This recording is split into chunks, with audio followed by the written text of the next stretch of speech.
Hello friends. Shashi Agarwal economics and law classes के अंदर मैं आप सबका स्वागत करती हूँ और आशा करती हूँ कि आप सब लोग सेफ हैं। आज का जो हमारा टॉपिक है that is the concept of money supply, जिसको हम 2 या 3 पार्ट्स के अंदर करेंगे। This topic is relevant for the student of economics और finance and this is also relevant for the UGC NET economics, also relevant for various other competitive exam. Uh, और इसी का इंग्लिश के अंदर जो लेक्चर है that will also be available at my second channel, that is the Shashi Agarwal. अगर आपको मेरा ये एफर्ट जो है सही लगता है तो डू लाइक माय वीडियो, इसको शेयर कीजिए और मेरे दोनों channel Shashi Agarwal economics and law classes और शशि अग्रवाल को सब्सक्राइब कीजिए। उसी तरह क्या है कि आप लोग मेरा टेलीग्राम ग्रुप भी ज्वाइन कर सकते हो, that is made for the student of UGC NET economics commerce and management. तो link I will be sharing in the description box. This is my app, जिसको गूगल प्ले स्टोर से आप बड़ी आसानी के साथ डाउनलोड कर सकते हैं। काफी सारे कोर्सेज कॉमर्स और इकोनॉमिक्स एंड मैनेजमेंट के डल चुके हैं। इकोनॉमिक्स फॉर फाइनेंस का भी मैंने इस पे अपलोड कर दिया है। मेथोडोलॉजी जो है that will be through live lectures, recorded lectures, descriptive notes, summarise notes, doubt session will be there and test series will be there. So what is the concept of the supply of money? Supply of money जो है एक stock concept है। Stock concept का मतलब क्या होता है कि जब भी हम मनी सप्लाई की बात करते हैं तो इसका मतलब होता है कि what is the total stock of money in economy. इसके अंदर आ जाते हैं paper notes, coins and demand deposits, bank in circulation which is held by the public at any particular time. Stock का मतलब होता है कि एक पर्टिकुलर टाइम पे अगर हम कहें कि 31 मार्च को सप्लाई ऑफ मनी कितनी थी, तो ये एक स्टॉक कंसेप्ट है। मनी सप्लाई जो है that is the stock of money circulation on a specific day. Demand deposit का मतलब क्या है कि जैसे हमने बैंक के अंदर सेविंग अकाउंट है या हमारा करंट अकाउंट है, तो वहां से होता है कि हम अपने पैसे जो है उससे विड्रॉ कर सकते हैं, चेक के फॉर्म में भी विड्रॉ कर सकते हैं। तो demand deposit means funds held an account from which deposit fund can be withdrawn at any time from the depository institution or bank। और इसके अंदर हम वो अकाउंट्स एक्सक्लूड कर देते हैं जहाँ पे लिमिटेड विड्रॉल्स होते हैं या लिमिटेड ट्रांसफर्स होती हैं। सप्लाई ऑफ मनी क्या क्या चीजें कवर नहीं करती? देखो, जो गवर्नमेंट है एंड आरबीआई है that is the supplier of money. तो supply of money which is held by the government, any stock of money held by the banking system of a country that is not included in the supply of money. Supply of money includes only that stock of money which is held by the people other than the supplier of money themselves। जो supply करते हैं उनका उनका stock निकाल के जो public के द्वारा हेल्ड है that is known as a supply of money. Supply of money refer to that stock of money which is held by those who demand money. वो नहीं, उनका स्टॉक नहीं हमने करना जो मनी को सप्लाई करते। So, what is the meaning of public? The term public is defined to include all economic units, households, firm, and institutions, except the producer of the money, that is the government and the banking system। और इसके अंदर जब हम public की बात करते हैं तो लोकल अथॉरिटीज भी आ जाती हैं, नॉन बैंकिंग फाइनेंशियल कॉर्पोरेशन भी आ जाती हैं, और उसी तरह क्या है कि non departmental public sector undertaking भी आ सकती हैं, फॉरेन सेंट्रल बैंक्स आ जाते हैं, फॉरेन गवर्नमेंट्स आ जाती हैं, इंटरनेशनल मॉनेटरी फंड्स आ जाते हैं which hold a part of Indian money in India in the form of deposit with the RBI. तो यहाँ पे देखो, जो स्टैंडर्ड मेयर ऑफ मनी है उसके अंदर हम जो इंटर बैंक डिपॉजिट्स होते हैं और मनी जो गवर्नमेंट के द्वारा हेल्प की जाती है और जो बैंकिंग सिस्टम के द्वारा हेल्प की जाती है उसको हम इंक्लूड नहीं करते।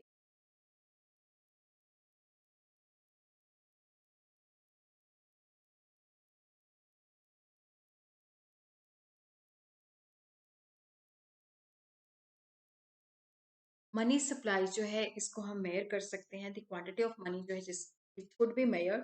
सप्लाई ऑफ मनी जो है that is the stock variable. वो मैंने आपको बता दिया कि पर्टिकुलर डेट पे हमारे पास कितनी सप्लाई ऑफ मनी है। तो that refers to money at an particular point of time. और अगर इंक्रीज और डिक्रीज होता है मंथली या ईयरली तो वो फ्लो होता है। स्टॉक ऑफ मनी जो है हमेशा जब भी हम बात करते हैं तो which is available to the public, जिसको वो पेमेंट्स करती है या जिसको वो स्टोर करके रखती है।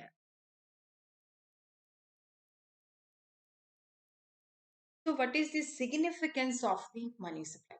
देखो जो मनी सप्लाई है उसका जो सिग्निफिकेंट है that is very vital for the economy, क्योंकि इकोनॉमी के अंदर जैसे इन्फ्लेशन है या डिफ्लेशन है, तो उसके अंदर जो मनी की सप्लाई को कंट्रोल करके जो आरबीआई है उस सिचुएशन को कंट्रोल करती है।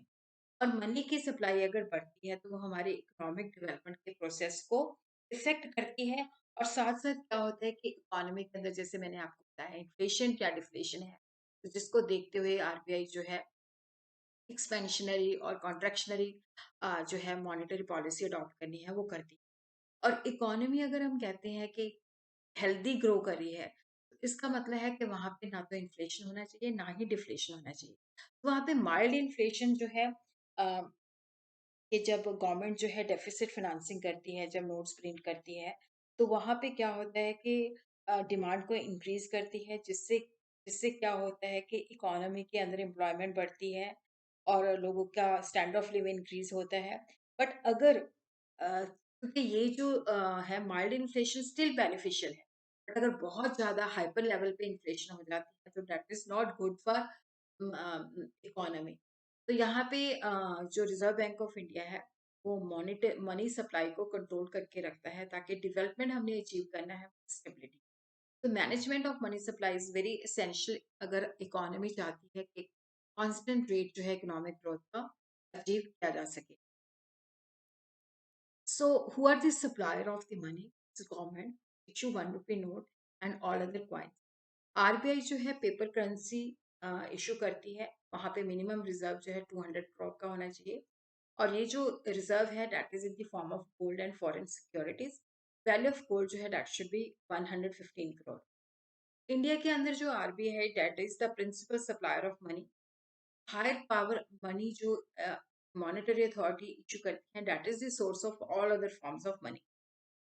और उसी तरह हम देखते हैं कि currency which is issued by the RBI in the government is fiat money and its value is granted by the government. So question arises, what is the fiat money?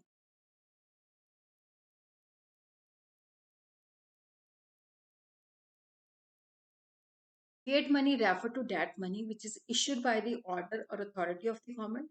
It includes all the notes and coins which the people of the country are legally bound to accept as the medium of exchange.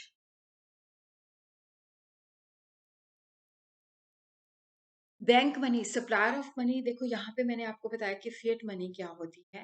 जो supplier of money के अंदर जो है bank money भी आ जाती है, credit money भी आ जाती है, क्योंकि क्रेडिट मनी को ही बैंक मनी कहा जाता है, क्योंकि कमर्शियल बैंक जो होता है डिपॉजिट्स के अगेंस्ट जो है क्रेडिट क्रिएट करते हैं।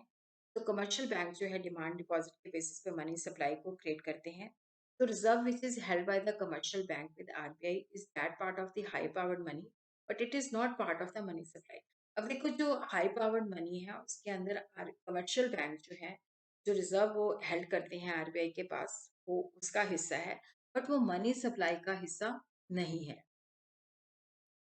अब हाई पावर्ड मनी क्या है? ये जो मनी है it is the sum total of the currency is held by the people, bought cash of the commercial bank, cash reserve of the commercial bank with the reserve bank of India. इसको base money भी कहा जाता है, but इसके अंदर क्या है कि देखो जो रिजर्व कमर्शियल बैंक्स आरबीआई के पास रखते हैं वो हाई पावर्ड मनी का तो हिस्सा है। इसी तरह जो vault cash of the commercial bank है that is also not a part of the money supply. Fiat money मैंने आपको बता ही दिया कि जो मॉनेटरी जो अथॉरिटी के द्वारा रखी जाती है और जहाँ पे इसको लीगली बाउंड होते हैं कि इनको एक्सेप्ट करना ही होता है।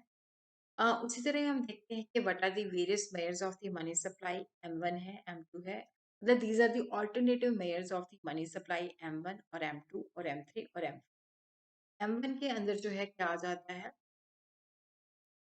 M1 जो है that is the basically mayor of the money supply, that is the currency with the public. M1 के अंदर जो कवर होता है demand deposit with people and commercial bank and other deposits with the RBI. Demand deposit with people and commercial bank के अंदर include होता है demand deposit with bank of public financial institution like NABARD, demand deposit with RBI of foreign central banks and government, demand deposits of the international financial institution like IMF and the world bank. तो बाकी जो है हम M1 को detail के अंदर जो है नेक्स्ट वीडियो के अंदर अंडरस्टैंड करेंगे।